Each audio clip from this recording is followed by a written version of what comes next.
একজনকে দেখলেন না বিজেপি ভোটে দাঁড়িয়ে গেল, তার অর্ডার ছিল এটা।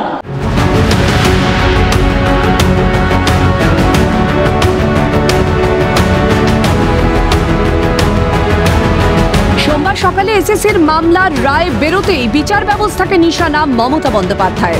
নাম না করে নিশানা করলেন বিচারপতি অভিজিৎ গঙ্গোপাধ্যায়কে, বর্তমান বিচারপতিদেরও। একজনকে দেখলেন না বিজেপি ভোটে দাঁড়িয়ে গেল, তার অর্ডার ছিল এটা। সুপ্রিম কোর্ট এটাকে একদম স্যাটিসফাইড করে দিয়েছিল, দিয়ে বলেছিল নতুন ডিভিশন বেঞ্চ করে আলোচনা হোক।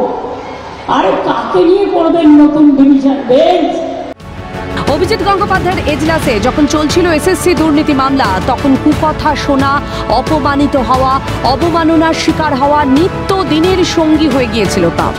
দুর্নীতির সুড়ঙ্গের শেষে গিয়ে আলোর সন্ধান পাওয়ার চেষ্টা যদি কেউ সবার আগে করে থাকেন, তিনি অভিজিৎ গঙ্গোপাধ্যায়।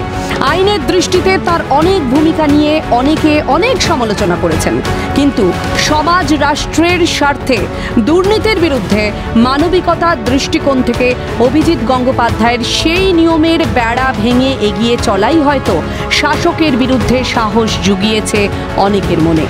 চাকরি ছেড়ে আজ তিনি বিজেপিতে প্রার্থী তমলুকের, কিন্তু এসএসসি নিয়োগ দুর্নীতি মামলায় অবিস্মরণীয় হয়ে থাকবে অভিজিৎ গঙ্গোপাধ্যায়ের ভূমিকা। আর কি খেতে চায় তারা?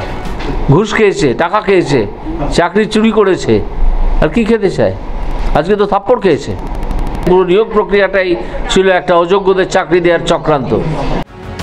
এজলাসে বিচারপতি গঙ্গোপাধ্যায়কে যোগ্য সঙ্গত করতেন যেন আইনজীবী বিকাশ রঞ্জন ভট্টাচার্য। রাজনীতিবিদ হলেও তিনি আইনজীবী, মক্কেলের হয়ে সরব হওয়াই তার কাজ।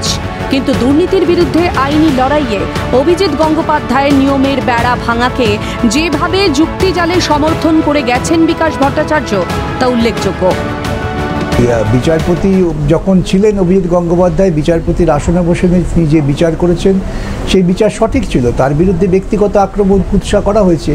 তিনি আজকে রাজনৈতিক নেতা হিসেবে তার বিরুদ্ধে, রাজনৈতিক নেতার বিরুদ্ধে যা বলার বলতে পারেন, রাজনীতির বিরুদ্ধে বলতে পারেন, এই নিয়ে কারো কোনো আপত্তি নেই।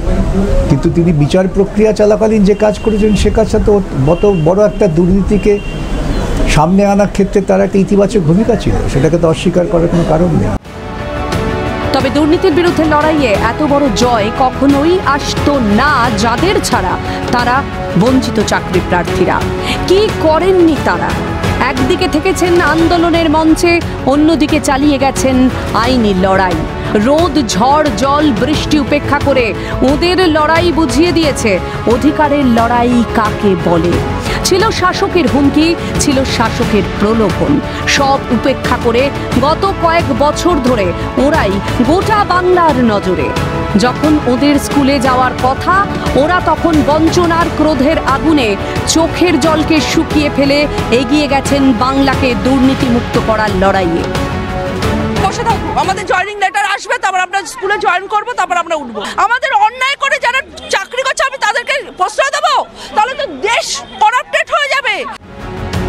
এখনো ওরা জানেন না আদৌ হবে কিনা ওদের চাকরিটা, কিন্তু মাটি কামড়ে পড়ে থাকা লড়াই কিভাবে বাঁচাতে পারে একটা ক্ষয়িষ্ণু সমাজকে, উদাহরণ হয়ে রইলেন শিক্ষক হতে চেয়ে শাসকের বঞ্চনার শিকার এই চাকরি প্রার্থীরা। ক্যালকাটা নিউজ।